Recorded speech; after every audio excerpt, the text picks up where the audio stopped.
amount of awareness regarding mental health is enough.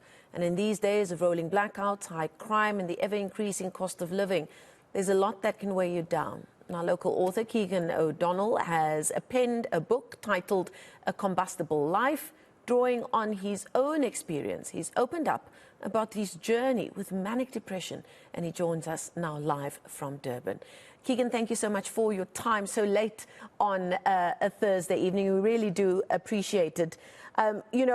When it comes to mental health, a day doesn't go by that you see it in the headlines. You just Google mental health South Africa and the stories just stream by. Turning the tide on youth mental health. Rising cost of living in South Africa exacerbates mental health concern. Workplace mental health issues costing the South African economy over 160 billion a year. And that's just 3 or 4 headlines now as you open a web page. We do have a mental health crisis, and in your experience, do you feel that as a society we're admitting to it and realizing that we have a problem? Well, Marcel, thanks for having me. And yes, it certainly is a very big problem. As a society, you ask if we are admitting it.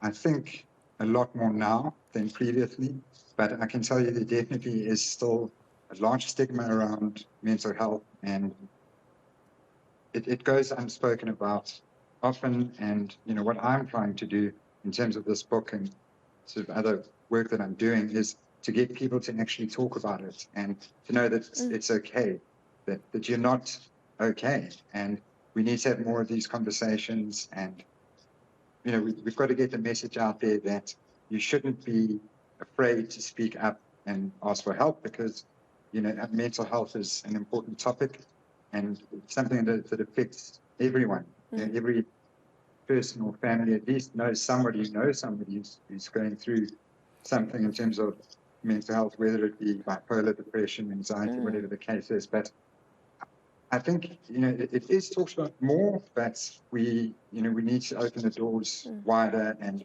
have more conversations about it.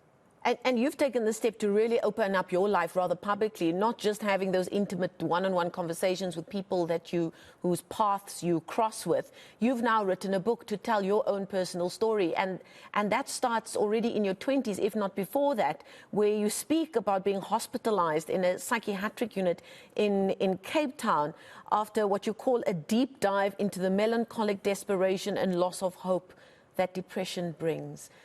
Talk to me about why you felt the need to write this book and how your personal story inspired it. Well, it's something that I was diagnosed at the age of 19, but, the depression probably presented itself before that. And, from that time, I made a concerted effort to hide it, and I was very embarrassed about it. And the incident that you're talking about that I referred to in the book about being hospitalized in Rwanda, that was the first time that I really was forced to talk about it, because that was the darkest period in my life. And I did manage to recover. But, fast forward to a year ago when I wrote the book, I felt like it was time to tell my story and to get over the embarrassment of suffering from a mental illness, which is something that I'm still coming to terms with, because I was so secretive about it for so many years. And I just think if, it's something that I can do, and that I can get over this embarrassment and tell other people that you shouldn't be embarrassed about it, and you can stand up and talk about it. If I can do it, then hopefully I can inspire other people to do it as well, and to get the sufficient care. And essentially, it's World Suicide Prevention Month, and that's something that nobody ever wants to happen to anyone. So if my story can help in that way, then that would be absolutely fantastic.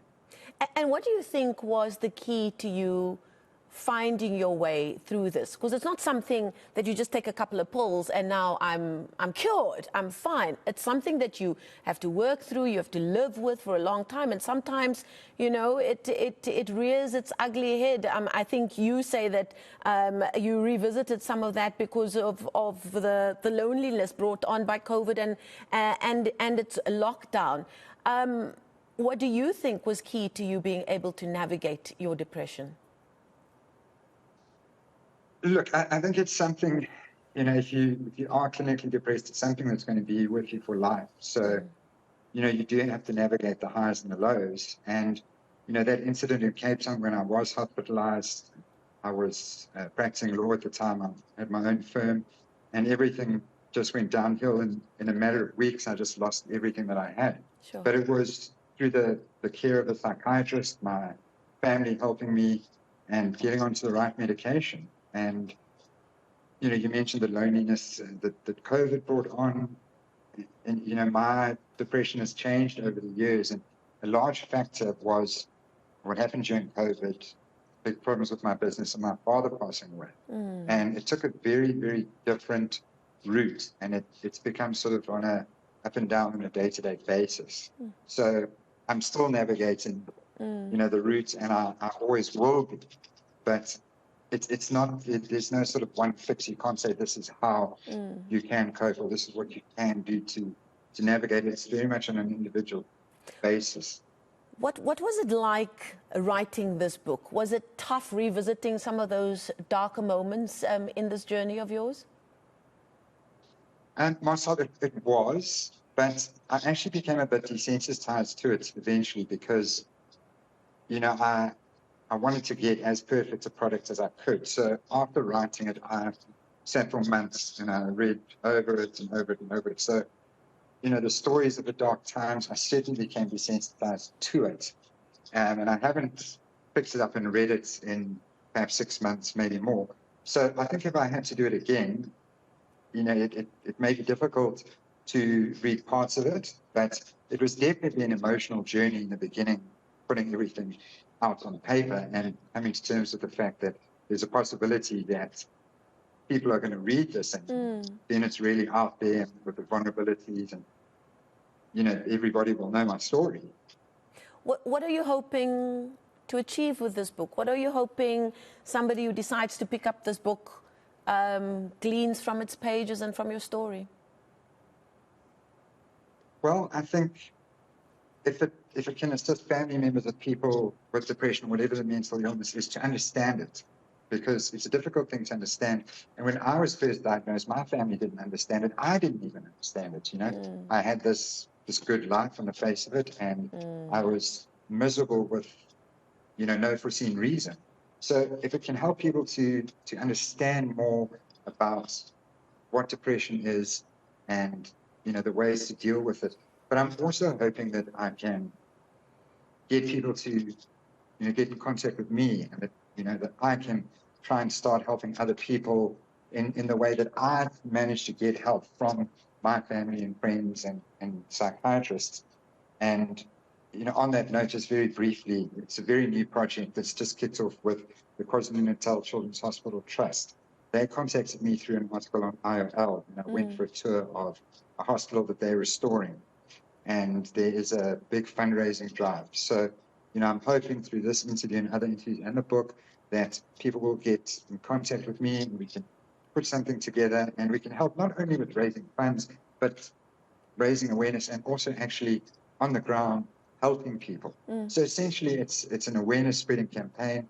I hope people will be able to identify with things in the book and, just essentially for me to turn what I consider an affliction into something good that can help others and that can help me as well. Well, you certainly are very brave to tell your story, and I'm sure it will help many people. We can only wish you and those around you everything of the best on your own personal journey and in reaching as many people as possible who will find some help and solace in yours. Thank you so much. As local author Keegan O'Connel, his book is called A Combustible Life. And I think if you just go online, you'll be able to find Keegan or a place where you can get your hands on that book if it's something that you feel that you can relate to.